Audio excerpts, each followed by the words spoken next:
está. Mire usted, es impactante ver lo que está sucediendo, ¿no? Es doloroso también, aunque esa es una visión. Sabemos también del amor profundo que le tiene el pueblo a Venezuela, pero ¿qué viene de aquí en adelante? Se ha elegido constituyentes, ellos van a empezar a hacer el trabajo. Álvaro, vuelvo contigo porque en todo caso tú has sido el que has planteado ya todas estas interrogantes. Para ti, voy a pedirte que hagas por favor un trabajo de ¿cómo se llama? Sí, pero no, en este caso que veas una mirada poderosa del futuro y me digas, ¿cómo ves que podría funcionar esto? Yo veo complicado el escenario, en ningún caso veo una esperanza de que la constituyente pueda dar mejores días a Venezuela. Punto número uno. Creo que el presidente Maduro ha tratado de alguna manera, eliminar el poder de la Asamblea Nacional, que era una legalidad que le significaba un impedimento para ejercer un poder absoluto, ¿verdad? Yeah. Había controlado de alguna manera todo el poder judicial, tenía la fiscalía, que de pronto pasa a otro lado, la fiscal general, que ya ha anunciado su destitución, su cambio total. Por lo tanto, en los discursos de Maduro, luego de la constituyente, vemos unas ansias de radicalizar su manera de gobernar, es decir, tratar de evitar exista algún residuo de oposición. Un foco de oposición como por ejemplo la que dice. Entonces está mermando estos focos. Está buscando legalidad a partir de la constituyente, que el resultado va a ser pérdida de legitimidad en todo caso, porque eso no gusta a ninguna sociedad latinoamericana que ya nos hemos acostumbrado a vivir felizmente, incluso con esos problemas, en democracia. Eso creo, pero sin embargo, creo que no solo ese es el objetivo, porque todos vemos qué pasa en Venezuela, lo hablábamos aquí antes de que volvamos al programa. ¿Qué está pasando? ¿Cómo esto no cae? ¿Cómo se sigue así? También puede ser otra mirada que Maduro está maximizando su poder para llegar a una negociación. Me resulta extraño que hace pocos días el expresidente Zapatero, quien estuvo a cargo de la negociación y tenía el aval del gobierno, menos de la oposición, pero más del gobierno, a quien respeto yo como expresidente español, ha sacado a la luz las variables de la negociación, además dichas por el gobierno, es decir, para que Zapatero traslade a Leopoldo López estas vías de negociación. Maduro reacciona diciendo, no, él no tenía autorización para decirlo, pero están ahí, es decir, que Maduro también maneja una carta de negociación, por lo tanto, esa radicalización puede llevarnos también a un escenario de negociación. Yo creía que deberíamos apostar a eso. En la pausa nosotros nos referíamos a la cantidad de muertos que ya han habido y de alguna manera reflexionábamos sobre cómo se naturaliza la muerte, producto seguramente de la inmensa cantidad también de gente victimizada como parte de los delitos que existen, ya de repente no le tienen tanto afecto a la vida, pero ya son muchos muertos, ya se cuentan más de 100 muertos en esta causa. ¿Cuál va a ser el camino de la oposición? No, yo lo que creo, voy por el lado de Álvaro, o se radicaliza esto, y esto efectivamente va a haber las dos Venezuelas enfrentadas y va a haber muchos más muertos, porque fíjate, el producto de la Asamblea Constituyente es la anulación de la Asamblea Nacional, que llamaríamos el Congreso nosotros, ¿no? Entonces, porque ya ese Congreso que estaba en contra de Maduro pasa todo a manos de legislar o a dirigir un poco los destinos del país esto. Entonces, ¿qué va a pasar con ese Parlamento? ¿Se va a dejar solo? Es decir, y entonces, o hay radicalidad, y como dice muy bien Álvaro, esta acción es simplemente para negociar, y si no negocian, yo te puedo asegurar que Venezuela va a la confrontación, es decir, es trágico decirlo, pero va a ir a la confrontación, si es que no se sienta, si es que no se... lo que estás viendo es, cuando las sociedades las revoluciones no se producen en procesos de miseria. La gente cree que con la miseria la gente se radicaliza más. No. La miseria es un buen caldo de cultivo para domesticarla mediante claps, mediante bonos, o si no la gente escapa. Si no, no te explicaría Siria. Siria es una cosa, pero la gente escapa y sigue. Entonces, y yo creo que o va a ocurrir, o la gente se conforma y dice ya basta, no importa, ¿no?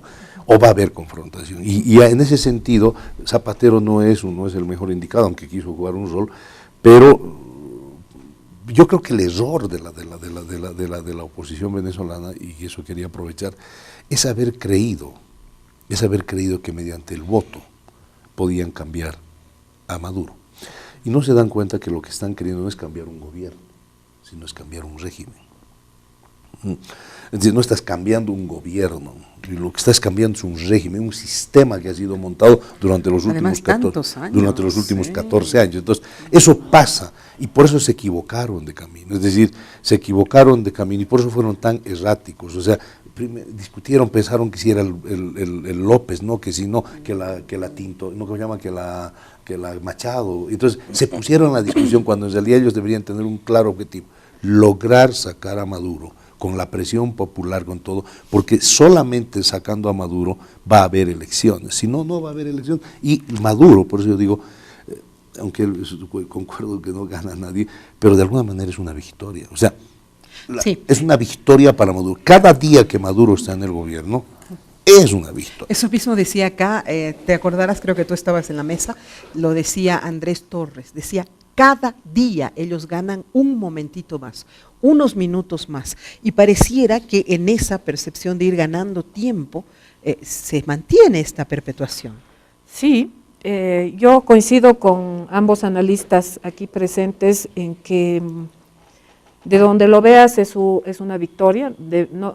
Si no hubiera sucedido este día, hubiera periclitado la intención de hacer una votación y no hubiera habido, pues hubiera sido un triunfo de la oposición, porque a eso apostaban, a que no suceda, y han hecho paros, han intentado bloquear el país entero con tal de que no llegue este día, y que llegó y se hizo. Se hizo. Entonces llueve, eso dice, llueve, truene, claro, su estilo épico de ellos, es el que plantea diciendo, bueno, lo hemos hecho, ¿no? Puede ser 41, 43, 20 o 30, pero hay una votación, ¿no? Que además es relativa, como siempre en todo, ¿no es cierto? No sé, pues en Bolivia el MNR gobernó con 25% del país, o sea, bien relativo eso de que cuánto por ciento es. 19, 14, así, ¿no es cierto? Y un tercero que resultó ser presidente, o sea, con 9%. Pero claro, o sea, es bien relativo eso, términos de los politólogos podrán lo analizar en detalle, pero eso no tiene tanta relevancia. Es un avance, pero ustedes nos han malcriado en esto, pues, porque sí, pues, ustedes nos han enseñado 60, 70, a que el 60%, claro, 70%, ahora ya eso nomás queremos, sí, pues, ¿no es cierto? Eso es, y ya nos parece 41%, nos parece poco, cuando en realidad en aquellos tiempos era una gran cosa. Pero efectivamente creo que es un buen momento para Maduro, un buen momento para el gobierno de Maduro y un buen momento para posicionar los logros. ¿Cuál era el objetivo que yo entendí entre líneas en la academia cuando debatieron esto? Cuando recién lanzó la constituyente me invitaron y estuve ahí en Caracas en un debate académico. Y estuve además en varios medios de comunicación y varios medios de la oposición además. Estuve en Caracas. Y lo que yo he leído es que lo que quieren en buena parte es constitucionalizar lo que no estaba en la Constitución antes venezolana, que eran las misiones, ¿no? Estas misiones, la misión educación, la misión cultura, como este Estado social, ¿no? Un Estado potentemente social. Y ahí van a apostar a consolidar las misiones en la Constitución, eso está claro. O sea, que la revolución ya se vuelva constitucional en términos sociales, y para eso hay un pueblo que dice, bueno, nos van a quitar, es lo mismo que viendo Macri, ¿no es cierto? La tarifa de esto va a subir, entonces todo eso lo pondremos en la Constitución y es ponerle un candado para que no pueda volver a suceder. Esa es una de las cosas. A mí me parece que desde el punto de vista de los chavistas más críticos, que los hay, porque no todos son monolíticamente orientados, y yo me pondría en lugar de eso, de los chavistas más críticos, lo primero que hace falta frente a un triunfo como este de tu pueblo, a tu pueblo le debes también un análisis autocrítico. Seguro. Oye, esta gente que se ha arriesgado para ir a votar necesita no solamente profundizar esto, constitucionalizar las misiones, sino hacer un serio proceso de rectificación de errores, como un día lo hizo Fidel y como debe hacer todo revolucionario. Seguro. Hay mucha corrupción en el gobierno, eso hasta los propios chavistas lo saben, claro, y eso hay que limpiar. Todo gobierno izquierdista tiene que ser capaz de limpiar su corrupción con mucha hidalguía, decir este señor adentro, estos adentro. Hay una necesidad. Si es cierto lo que ustedes dicen, que se puede posicionar Maduro y el gobierno para hacer un nuevo diálogo, un nuevo acercamiento para llegar a acuerdos con la oposición. Yo estoy de acuerdo que la oposición está jugando malísimo sus jugadas en Venezuela, porque con todo el financiamiento que tiene, porque es una clase potente económicamente, no ha logrado minar Sin duda. la constituyente. Entonces creo que ahí tienes que hacer, por un lado, una negociación interesante con mucho más poder que antes de la constituyente, consolidar tus misiones en la Constitución, y tercero, hacer un serio proceso de rectificación de errores y limpiar la corrupción de tu propio gobierno. La percepción del gobierno de don Evo Morales ha sido muy clara, ¿no? Han dicho que Venezuela resuelva sus problemas como Venezuela, ¿no? Que nadie más se meta. Sin embargo, hay una presión internacional muy fuerte y hay una presión que de repente puede generar algún tipo de cambio. Recordemos, tengo acá un material de la OEA donde 13 países le piden a Maduro que desista de la Asamblea Constituyente. No sé si lo podemos ver para luego regresar a hablar de cuánto puede presionarse internacionalmente para el cambio. Adelante. Con una declaración conjunta presentada por Panamá ante el Consejo Permanente de la OEA, un grupo de 13 países exigió al presidente de Venezuela, Nicolás Maduro, que suspenda la Asamblea Nacional Constituyente, cuyas elecciones están previstas para este domingo. Manifestamos, una vez más, la importancia de establecer lo antes posible un grupo u otro mecanismo de facilitación para apoyar un proceso de diálogo y negociación entre el gobierno y la oposición para contribuir al restablecimiento del orden democrático en Venezuela y para acompañar y promover la implementación oportuna de los compromisos que asuman las partes. Además de Panamá, la declaración fue firmada por Argentina, Brasil, Canadá, Chile, Colombia, Costa Rica, Estados Unidos, Guatemala, Honduras, México, Paraguay y Perú. Para hacer frente a la crisis en Venezuela, el representante estadounidense Kevin Sullivan pidió al organismo utilizar las herramientas que ya tiene a su disposición. La OEA tiene muchas herramientas valiosas a su disposición que puede y debería utilizar, entre ellas visitas de investigación a buenos oficios. Ahora es el momento de instalar estas herramientas para que todos nosotros podamos tomar medidas significativas para encarar la situación en Venezuela. Con este fin, Estados Unidos reafirma su apoyo para el establecimiento de un mecanismo como un grupo de contacto o grupo de amigos para ayudar al pueblo de Venezuela a retornar a la paz, la prosperidad y el pleno imperio de la ley. El representante de Nicaragua, por su parte, calificó la declaración como injerencista al señalar que incita a la violencia en el país sudamericano. Contraviniendo así la naturaleza y propósito de esta organización y por estar dirigida a fomentar un clima de inestabilidad y violencia en las calles de Venezuela, en el marco de un golpe de Estado diseñado en contra de este país. La reunión del Consejo Permanente se realizó un día después de que el secretario general de la OEA, Luis Almagro, designara al exfiscal de la Corte Penal Internacional, Luis Moreno Ocampo, como asesor especial para ayudar a determinar si en Venezuela se han cometido crímenes de lesa humanidad. Angélica Herrera, Voz de América, Washington. Bueno, ahí está. Esto, yo acepto que la OEA, con 13 países, anuncie, ¿no?, aquello que exija, que pida, que convoque a un diálogo, pero ya que se anuncia un bloqueo económico de otros países, no sé, me parece insólito, porque no puedes afectar a un país que ya está siendo afectado, o sea, no lo puedes. Bueno, y es que no hay otra forma de presionar, Álvaro. Bueno, la experiencia con Cuba ya nos va a enseñar que sería nefasto un bloqueo económico. Sin embargo, creo que la presión internacional para dirigir a la sociedad venezolana al diálogo, creo que es importante. A ver. Por eso, como de la OEA, pero ya empezar a apretarte el bolsillo, oye. Sí, hay muchos mecanismos para presionar y creo que si tomamos en cuenta que el objetivo sería la negociación, y yo por lo menos estoy de acuerdo porque creo que es la única solución. Wow. Es una sociedad que necesita hablar, que necesita recomponer el aspecto social, político y económico. Bien, la pregunta clave acá es, ¿en verdad Maduro gobierna? Porque la constituyente nos puede presentar nuevos escenarios políticos. Se dice que entre las posibles cabezas de la constituyente está el señor Cabello, Dalcy Rodríguez, el hermano de Chávez, etc. Pero dicen, por ejemplo, que si Diosdado Cabello sería el presidente de la constituyente, sería una clara muestra de que en Venezuela están gobernando los militares y no Maduro.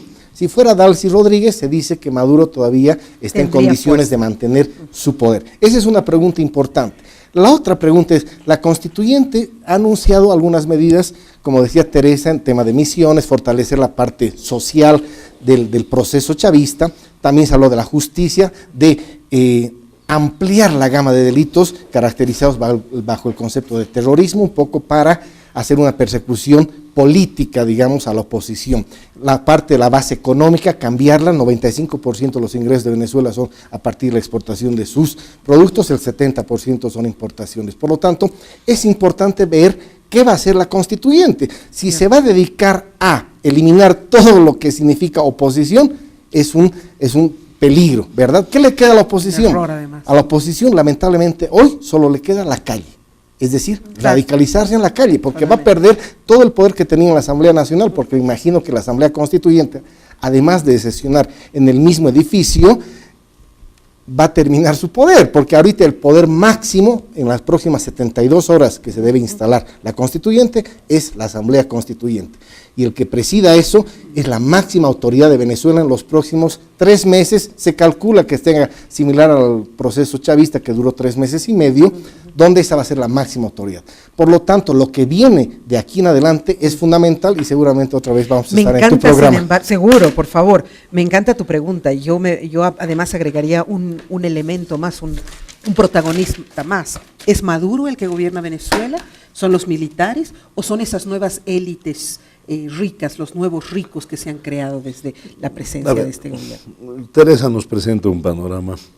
No, la constituyente quiere mejorar, quiere constitucionalizar las misiones, no.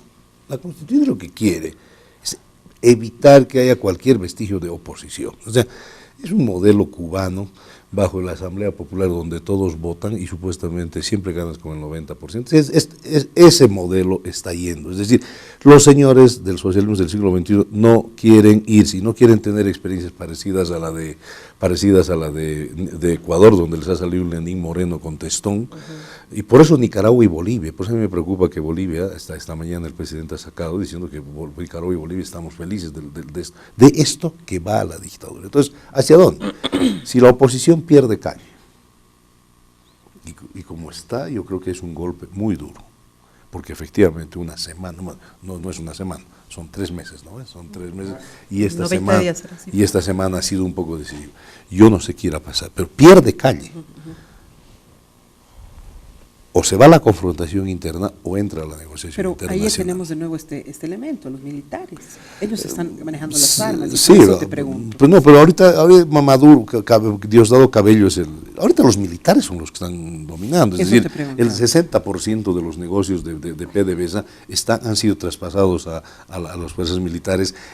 La distribución de los CLAP está en manos de militares, pero los militares son la base de sustento. El momento que se quiebre eso va a ser otro cuento. Pero entonces esto está yendo allá, y entonces internamente o esto se consolida y termina, se consolida porque la oposición ya no tiene calle, o hay confrontación, y ante esa confrontación sí viene la solución internacional, y la solución internacional también es compleja. Rusia y China van a jugar un papel importante, porque entonces ya vas a ver cómo vamos a pasar a ser figuras, juguetes de una geopolítica que nosotros no controlamos. El otro día, a propósito de las sanciones, de Estados Unidos a Rusia por el tema, otros temas que tienen ellos, tengo entendido que una misión de gobierno ruso ha viajado a Venezuela. Y yo te puedo imaginar simplemente, bloquean, castigan. Mañana tengo 10 barcos, 50 barcos con trigo. Así te hago. Entonces ya vamos a pasar a otro estadio. Por eso si los venezolanos, como bien dicen algunos, los venezolanos tienen que arreglar sus problemas entre ellos, pero si no los arreglan, va a haber ya otros agentes que van a jugar ya en la geopolítica de cómo va a ser el futuro venezolano. Uy, Dios. Tere, tú cierra por favor el programa. Mira, se trata de que tú dices, no puede ser que den opiniones los países, pero que no puede ser la mejor idea el bloqueo económico. Y yo te debo decir, habiendo estado ahí y habiendo debatido con autoridades temas importantes, que Venezuela, por ejemplo, es el único país de Sudamérica, es el que paga su deuda externa con mayor puntualidad y escrupulosamente, porque, por ejemplo, un día de retraso en cualquier pago le supone embargo. Eso es así. Y eso te lo dicen las autoridades económicas venezolanas. Te dicen, nosotros transpiramos cada fecha porque ese día hay que pagar y el día siguiente es embargo. O sea, ya hay un bloqueo económico, no declarado, pero operativo, que hay en muchas dimensiones. Hay desabastecimiento en muchas cosas por el propio bloqueo. No es por solamente el manejo interno o el dólar o las cosas, sino que hay mucha operación económica, lo que ellos llaman, y que es verdad, es una guerra económica, que ya ha comenzado, y que en parte no hay el bloqueo petrolero, pero es casi lo único que falta a Venezuela, ¿no? Lo demás está operando ya hace mucho tiempo. No creas que los gringos, pues, ni ingenuos que fuéramos, ni ustedes ni yo, para pensar que les están facilitando la vida económica. O que todo recién lo van a tomar acciones. O que el FMI recién va a decidir tomar acciones contra Maduro, por favor. O sea, están a punto de embargo cada viernes, me decía el ministro, cada viernes estamos a punto de embargo el sábado. No sabe lo que es manejar ese gobierno. Y es complicado. Entonces, ya hay un bloqueo económico. Han llegado hasta donde pueden llegar, tampoco es así, ¿no es cierto? Por un lado. Y por otro lado, como el vicepresidente de Bolivia lo ha dicho, ese tema, y creo que coincidimos todos, por soberanía, deben definirlo ellos, y ojalá encuentre una manera adecuada de convivir la mayoría con la minoría, porque una cosa es, cuando hay una enorme mayoría, tenga que convivir y escuchar a la minoría, y otra cosa es decir que cuando hay una mayoría siempre es dictadura. Hay pues mayorías, y hay mayorías que mandan en un país.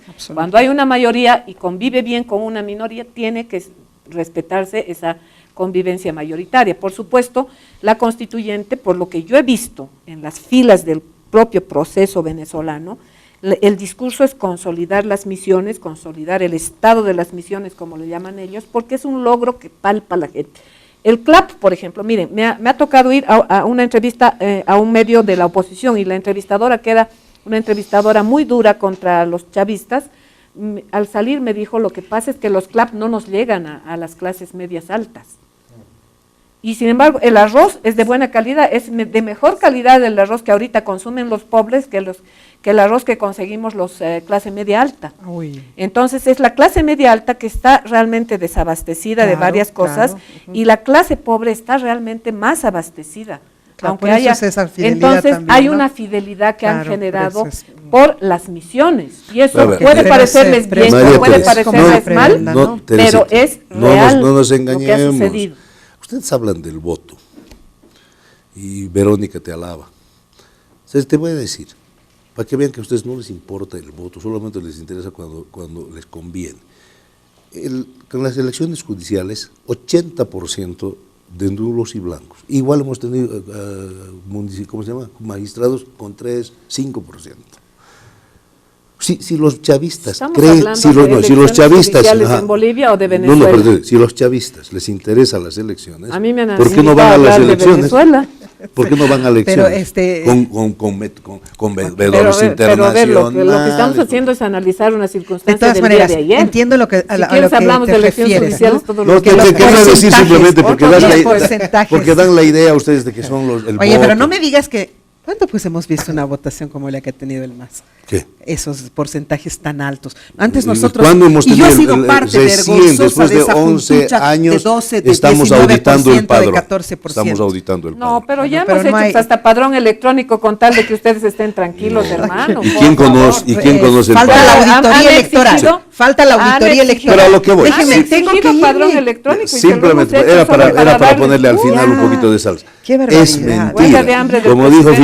Como dijo Fidel, los revolucionarios solo vamos a elecciones si vamos a ganar. Bueno, y yo quisiera ver si en Bolivia no vamos a ir por el mismo camino. Con 41%. Yo decía, qué raro que está tan bonito todo. En algún momento tenía que no podía terminar aunque les he recomendado. No podía terminar bien eso, jamás. Ha sido un gusto tenerlos, como siempre. Muchísimas gracias, Tere, ha sido un honor, como siempre. Negrito, gracias por haber estado de nuevo en la mesa. Gracias. Álvaro, gracias brillante como siempre tu participación. Un abrazo, será hasta la próxima.